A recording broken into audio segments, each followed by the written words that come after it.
Hello friends, আজকে জন্মাষ্টমী উপলক্ষে দু ধরনের নাড়ু বানানোর রেসিপি দেখাবো। একটা চিনির নারকেল নাড়ু, একটা গুড়ের নারকেল নাড়ু। তো নাড়ু খেতে আমরা সবাই ভালোবাসি, যে কোনো পূজা পার্বণেই নাড়ু করা হয়, দুর্গাপুজো, লক্ষ্মী পুজো। তো জন্মাষ্টমীতেও আমাদের গোপাল সোনা নাড়ু খেতে ভীষণ পছন্দ করে, সেজন্য তারই জন্য দু ধরনের নাড়ু রেসিপি আমি শেয়ার করছি। তো প্রথমেই আমি বানাচ্ছি চিনির নারকেল নাড়ু। এই চিনির নারকেলের নাড়ু সাদা বানানোর জন্য কিন্তু নারকেল কোড়ার সময় একদম কালো অংশ নেওয়া চলবে না। নারকেলটা প্রথমে হাত দিয়ে ভালো করে একটু মেখে নিতে হবে, তাহলে নারকেলটা বেশ একটু নরম হয়ে যাবে। মাখতে মাখতেই দেখবেন নারকেলটা একটু নরম হয়ে আসবে, তখন এর মধ্যে মেশাতে হবে চিনি দিয়েও নারকেলটা খুব ভালো করে মেখে নিতে হবে। আর এই চিনির নাড়ুতে চিনির পরিমাণটা একটু বেশি লাগে। আমাদের 1 বাটি নারকেলে হাফ বাটি চিনি দেওয়া হয়েছে। চিনির আন্দাজটা আপনারা আপনাদের মতন দেবেন। চিনি দিয়েও নারকেলটা ভালো করে মাখা হয়ে গেলে এবার গ্যাসের ফ্লেমটা অন করে এটাকে একটু নাড়াচাড়া করতে হবে। নাড়তে নাড়তে দেখবেন চিনি থেকে অনেকটাই জল ছেড়ে আসবে। হাই ফ্লেমে এটা একদমই নাড়া যাবে না, লো টু মিডিয়াম ফ্লেমে রেখে এটাকে পাক দিতে হবে। আস্তে আস্তে জলটা শুকোতে শুরু করবে, তখন এর মধ্যে দিতে হবে 1 চামচ ঘি দিলে বেশ সেন্টটা ভালো বেরোয়। এবার দেওয়া হচ্ছে 2 চামচ মতন গুঁড়ো দুধ। মিল্ক পাউডারের টেস্টটাও খুব ভালো লাগে চিনির নাড়ুতে। আর এটা পাক দেওয়ার সময় একটু খুন্তি দিয়ে এরকমভাবে একটু চেপে চেপে নাড়তে হবে, তাহলে চিনির সঙ্গে নারকেলটা ভালোভাবে মিশে যাবে, দুটোই খুব সুন্দরভাবে নরম হবে। এবার লাস্টে দেওয়া হচ্ছে এর মধ্যে এলাচ গুঁড়ো।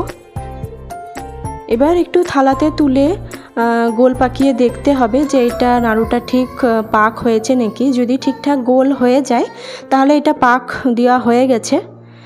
তো এই দেখুন আমাদের নাড়ুটা ঠিক গোল হয়ে যাচ্ছে। একদম যদি চিকনভাবে গোল হয় তাহলে বুঝতে হবে নাড়ুটা ঠিক মতন পাক দেওয়া হয়ে গেছে।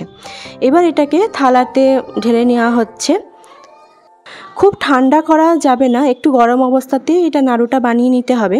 খুব ঠান্ডা হয়ে গেলে তখন নাড়ুটা শক্ত হয়ে যায়, তখন আবার গোল করা যায় না। প্রথমে এরকম হাত দিয়ে চেপে চেপে তারপর এটাকে গোল গোল নাড়ু বানিয়ে নিতে হবে। দেখবেন একদম চিকন গোল গোল নাড়ু হবে। আর তার আগে হাতে একটু ঘি ব্রাশ করে নিতে হবে, তাহলে গোলটা ভালো হয়। এই দেখুন আমাদের সবকটা নাড়ু তৈরি করা হয়ে গেছে। একদম সাদা ফটফটে নারকেলের নাড়ু। যে কোনো পুজো পার্বণে খুব সহজেই কিন্তু নারকেলের নাড়ুটা বানানো হয়ে যায়। আর নারকেলের নাড়ু বা গুড়ের নাড়ু বানানোর জন্য কিন্তু বেশি ইনগ্রিডিয়েন্টসেরও প্রয়োজন হয় না, বেশি সময়ও লাগে না। এবার আমরা বানাবো গুড়ের নারকেলের নাড়ু। এখানে নারকেলের ভেতরকার অংশটাও নেওয়া যাবে। এখানে গোটা একটা নারকেলই কোড়া আছে। এবার এই নারকেলটাও প্রথমে একটু হাত দিয়ে মেখে নিতে হবে। তারপর এর মধ্যে দিচ্ছি আখের গুড়। গুড়ের নাড়ুতে আখের গুড় দিয়েই করতে হয়, আখের গুড়ের পাকটা ভালো হয়। আপনারা চিনি আর গুড় মিশিয়েও করতে পারেন, কিন্তু শুধু গুড়ের নাড়ুতেও টেস্টটা বেশি ভালো হয়। তারপর গুড় দিয়ে নারকেলটা ভালো করে মেখে এটাকে জালে বসাতে হবে। তারপর এটাও কনস্ট্যান্ট নাড়তে হবে, নাড়তে নাড়তে এটা থেকেও একটু জল ছেড়ে আসবে। আর এরকমভাবে এটাকে একটু খুন্তি দিয়ে একটু চেপে চেপে নাড়তে হবে, যাতে গুড় আর নারকেল দুটোই ভালোভাবে মিশে যায়। তো এই দেখুন এখন অনেকটাই জল শুকিয়ে এসছে আর নাড়ুটা পাক দিতে শুরু করেছে।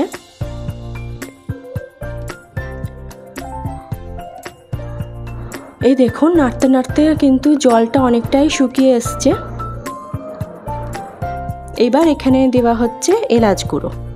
ব্যাস, গুড়ের নাড়ুতে আর কিছুই লাগে না। নাড়ুটা পাক দেওয়া হয়ে গেছে। প্রথমে একটু চেক করে নিতে হবে যে নাড়ুটা ঠিক গোল হচ্ছে নাকি। তারপর এটাকে থালাতে ট্রান্সফার করে দেওয়া হলো। এবার হালকা একটু ঠান্ডা হলে, খুব বেশি ঠান্ডা করা যাবে না, একটু ঠান্ডা হলে এটাকে গোল গোল নাড়ু করে নিতে হবে। আবার খুব বেশি পাক হয়ে গেলেও কিন্তু এটা শক্ত হয়ে যেতে পারে, সেই জন্য পাকটাও একটু আন্দাজ করে দিতে হবে। আর হালকা একটু গরম অবস্থায় থাকতেই এটাকে এরকমভাবে হাত দিয়ে প্রথমে কিছু অংশ নিয়ে এরকমভাবে প্রেস করে করে গোল করে নিতে হবে। এইরকমভাবে করলে নাড়ু একদম চিকন হয়, গোল হয়। আর গুড়ের নাড়ু বানানোর সময়ও হাতে একটু ঘি ব্রাশ করে নিতে হবে, তাহলে এর সেন্টটা ভালো হয়। তো এবার অল্প অল্প করে এরকমভাবে নাড়ুর অংশ নিয়ে গোল গোল করে নাড়ু বানিয়ে নিতে হবে। তো আমাদের নাড়ু প্রায় রেডি। তাহলে বন্ধুরা, জন্মাষ্টমী উপলক্ষে 2 ধরনের নাড়ুর রেসিপি আমি শেয়ার করলাম। গোপুসোনার জন্য 2 ধরনের নাড়ু বানিয়ে খুব ইজিলি, খুব কম সময়ের মধ্যে আপনারা বানিয়ে গোবিন্দকে ভোগ নিবেদন করতে পারেন। তাহলে আজকের ভিডিও এখানেই শেষ করছি। দেখা হবে নেক্সট ভিডিওতে। সবাই ভালো থাকবেন।